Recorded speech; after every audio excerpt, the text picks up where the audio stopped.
Hello everyone. इस short video में हम डिस्कस करेंगे डीडीए जेई के प्रीवियस ईयर के क्वेश्चंस को।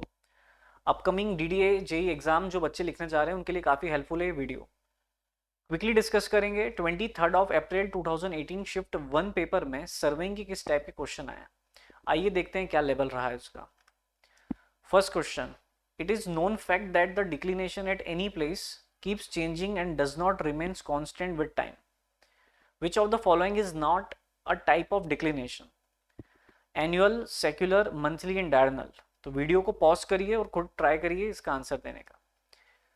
तो यहाँ पर डिक्लिनेशन की वैल्यू के बारे में आपको पूछ रहा है। वो एनुअल वेरिएशन होता है 365 डेज में जो वेरिएशन आता है मैग्नेटिक डिक्लिनेशन में, वो एनुअल वेरिएशन। सेक्युलर वेरिएशन एक सेंचुरी की बात करें, लॉन्ग ड्यूरेशन ऑफ टाइम के लिए मैग्नेटिक डिक्लिनेशन की वैल्यू में जो चेंज आता है that is called secular variation. Monthly variation कुछ नहीं होता है। डायरनल वेरिएशन 24 डेज में, 24 आवर्स में, वन डे में, 24 आवर्स में, वन डे में जो चेंज होता है मैग्नेटिक डिक्लिनेशन की वैल्यू में, उसको हम कहते हैं डायरनल वेरिएशन। तो यहाँ पर बोला है कि which is not the type of declination, तो हमारा आंसर कौन सा सही हो जाएगा इस केस में? So our answer is C option will be the correct one. Next question, the art of determining the relative position distinctive features on the surface of the earth or beneath the surface of the earth by means of measurement of distance, direction and elevation is called as astronomy, surveying, levelling, geodesy. तो surveying में first chapter में हम start इस definition से करते हैं जिसमें हम अर्थ की सरफेस और below the surface of the earth क्या करते हैं, रिलेटिव पोजीशन डिटरमाइन करते हैं डिफरेंट पॉइंट्स की। तो बी ऑप्शन इसका करेक्ट हो जाएगा।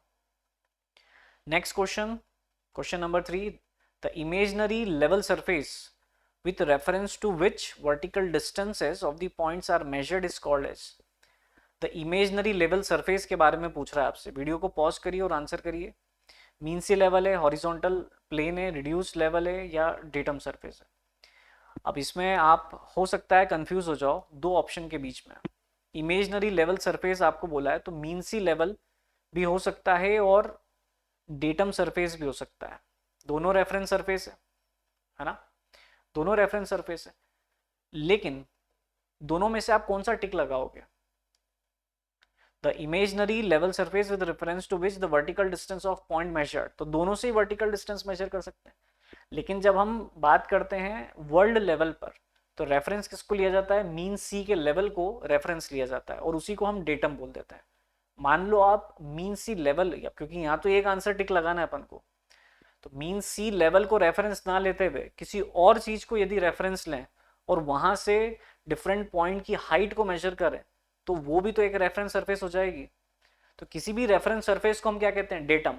यहाँ पर यही ये पूछ रहा है कि the imaginary level surface with reference to which, जहां से हम वर्टिकल डिस्टेंस डिफरेंट पॉइंट की मेजर कर सकते हैं। तो इसका मोस्ट अप्रोप्रिएट आंसर कौन सा होगा? Datum surface. तो इस टाइप के क्वेश्चन आ जाते हैं एग्जाम में, जरूर ध्यान रखें क्योंकि ये दोनों ऑप्शन में आप कंफ्यूज हो सकते हो, मीन सी लेवल और डेटम दोनों में। तो इसका राइट आंसर होगा D, datum surface. Next question, on a contour map curves that are more और less equally spaced depicts uniform slope, valley, ये स्टीप होगा, steep slope and vertical cliff. Video को पॉज करो और आंसर करो। So on a contour map curves are more और less equally spaced, क्या बोला है? इक्वली स्पेस्ड है, मतलब ये इस टाइप का कुछ फिगर आपको देखने को मिल रहा है। इसका यदि हम प्रोजेक्शन लेते हैं, इक्वल एलिवेशन वाले पॉइंट्स को प्रोजेक्ट करें और उनको ज्वाइन करते हैं, यदि हम इस तरीके से, ये हमने ज्वाइन कर दिया इसको, तो इनके बीच का जो गैप है ये इक्वली स्पेस्ड है। तो इसका मतलब किसको रिप्रेजेंट कर रहा है? यूनिफॉर्म स्लोप को रिप्रेजेंट कर रहा है। वैली दैट मीन्स जब values towards the centre decrease होने लग जाए, valley. Steep slope, steep slope में कंटूर लाइन क्लोजली स्पेस्ड होगी। स्टीप स्लोप में कंटूर लाइंस कैसी होगी? क्लोजली स्पेस्ड होगी। Vertical Cliff, in case of vertical Cliff, vertical Cliff के केस में, in case of vertical Cliff contour lines कैसी दिखती है हमें? कंटूर लाइंस हमें किसी एक पॉइंट पर मर्ज होती हुई दिखती है, कुछ इस टाइप से, किसी एक पॉइंट पर मर्ज होती हुई दिखती है, और ओवरहैंगिंग क्लिफ के केस में इंटरसेक्ट होती है। Next question, the horizontal angle between the true meridian and the survey line measured in the clockwise direction is called as।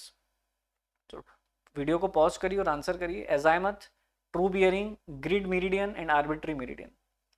तो हॉरिजॉन्टल एंगल बोल रहा है, horizontal angle between true meridian and survey line measured in clockwise direction. कहाँ से major करना है? True meridian से major करना है किसी सर्वे लाइन का। मान लेते हैं सर्वे लाइन ये है, दिस इज सर्वे लाइन। तो हॉरिजॉन्टल एंगल क्या बोलेंगे इसको? It is true bearing. लेकिन आप अब दो ऑप्शन में कंफ्यूज हो रहे हैं, कौन कौन से? एक तो अजाइमथ और ट्रू बियरिंग, क्योंकि ट्रू बियरिंग को ही हम अजाइमथ के नाम से भी जानते हैं। तो दो ऑप्शन में आप कंफ्यूज हो रहे हैं, तो दोनों आंसर करेक्ट है इसके। अजाइमथ भी आप बोल सकते हैं, ट्रू बियरिंग भी बोल सकते हैं, दोनों लॉजिकली दोनों आंसर करेक्ट है, बट एग्जाम में तो एक आंसर लगाना है हमें, तो आप ट्रू बियरिंग को करेक्ट कर दीजिए। यहाँ पर लॉजिकली देखें तो दोनों ही करेक्ट है। Next question, if surveying drawing is prepared at a scale of 1 centimeter equal to 4 meter, then what will be the fractional scale? तो RF के फॉर्म में पूछ रहा है, हमें पता है कि what is RF? It is map distance by ground distance. So map पे कितना डिस्टेंस है 1 सेंटीमीटर और ग्राउंड पे कितना डिस्टेंस है 4 मीटर, दोनों यूनिट को मैच करा दो। सो 400 centimetre, so answer will be 1/400। So D option will be the correct one. Easy question है, ज़्यादा टफ क्वेश्चन है नहीं DDA JEE में, है ना। तो कुछ इस तरीके के वीडियोस काफ़ी हेल्पफुल रहेंगे, शॉर्ट मिनट 5-1 मिनट में आपको इतने सारे क्वेश्चन देखने को मिल जाएंगे। So which of the following is not a method of balancing consecutive coordinate of theodolite traverse? Axis method, Bowditch method, Simpson method and transit rule method. Video को pause करो और आंसर करो। Which of the following is not a method of balancing consecutive coordinate of theodolite traverse? तो axis method से हम बिल्कुल balancing करते हैं, बोर्डिच मेथड से भी बैलेंसिंग होती है, क्लोजिंग एरर को रिमूव किया जाता है, सिम्पसन रूल से तो एरिया एंड वॉल्यूम का कैलकुलेशन हम करते हैं, और ट्रांजिट रूल से भी बैलेंसिंग करते हैं। तो कौन सा आंसर करेक्ट हो जाएगा? C option will be the correct one. ये भी करेक्ट नहीं है, हमसे नॉट पूछा है, इसका मतलब सिम्पसन रूल यहाँ पर करेक्ट होता हुआ हमें दिखता है। नेक्स्ट बढ़ते हैं क्वेश्चन नंबर 8 पर। Which of the following method is suitable for plane table surveying a township where clearing are rare and distant view are seldom available? Resection method, radiation, intersection, traversing. Video को pause करो और answer करो। तो कौन सी method suitable है plane table के लिए? कोई टाउनशिप है, तो इस टाइप का एग्जाम्पल मैं हर बार अपनी क्लास में देता हूँ जब भी प्लेन टेबल पढ़ाता हूँ। यार इस टाइप का अज्यूम कर लो कि ये एक टाउनशिप है और यहाँ पर नंबर ऑफ बिल्डिंग्स आपको दिख रही है इस तरीके से, ये नंबर ऑफ बिल्डिंग्स है।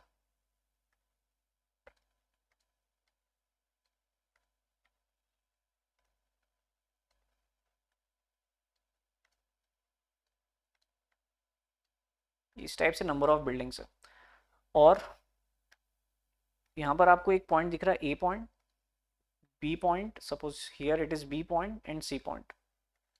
तो आप ए पॉइंट पर तो प्लेन टेबल को रख चुके हो, बी पर यदि आप रेंजिंग रॉड को रखते हो तो एलिडेट की हेल्प से क्या आप साइड कर पाओगे? नहीं कर पाओगे, बीच में बिल्डिंग आ गई। सिमिलरली सी पर रखी रेंजिंग रॉड को भी हम साइड नहीं कर पाएंगे, तो फिर हमें यहाँ पर एक पॉइंट सिलेक्ट करना होगा और फिर यहाँ से एलिडेट के थ्रू इसको साइड करते हुए डिस्टेंस मेजर करो और उस पॉइंट को यहाँ पर ड्राइंग शीट पे मार्क करो। इस प्लेन टेबल को उठा करके कहाँ पर रखना होगा? इस पॉइंट पर रखना होगा।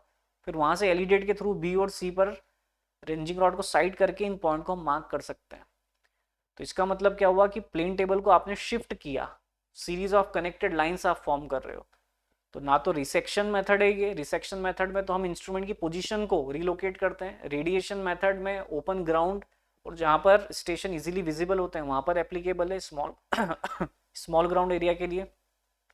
इंटरसेक्शन मेथड की बात करें तो बीच में कोई ऑब्स्ट्रक्शन है, चेनिंग पॉसिबल नहीं है उस केस में, तो यहाँ पर ऑप्शन कौन सा हो जाएगा? Option traversing. Series of connected line बन रही है, आपका जो प्लेन टेबल है वो हर स्टेशन पर जा रहा है। तो टोटल 8 क्वेश्चंस हमें देखने को मिल गए इसमें। DDA JEE शिफ्ट 1 का पेपर है 13 अप्रैल का। टोटल 8 क्वेश्चंस आए हैं, इजी क्वेश्चन है। कुछ क्वेश्चन ऐसे हैं जिसमें 2 ऑप्शन करेक्ट लग रहे हैं, तो उसके भी हमने कॉन्सेप्ट लॉजिक को समझ लिया है। आई होप ये वीडियो आपके लिए हेल्पफुल रहा होगा। अनअकैडमी के ऑफलाइन कोर्स के साथ आप जाना चाहते हैं तो ऑफलाइन स्टार्ट हो चुका है, एनरोलमेंट ले सकते हैं। ऑफर चल रहा है 20 मार्च 20%, 17 मार्च तक कोड आपको लगाना है GA1111, ये कोड यूज़ करते हैं तो 20% आपको ऑफ मिल जाएगा।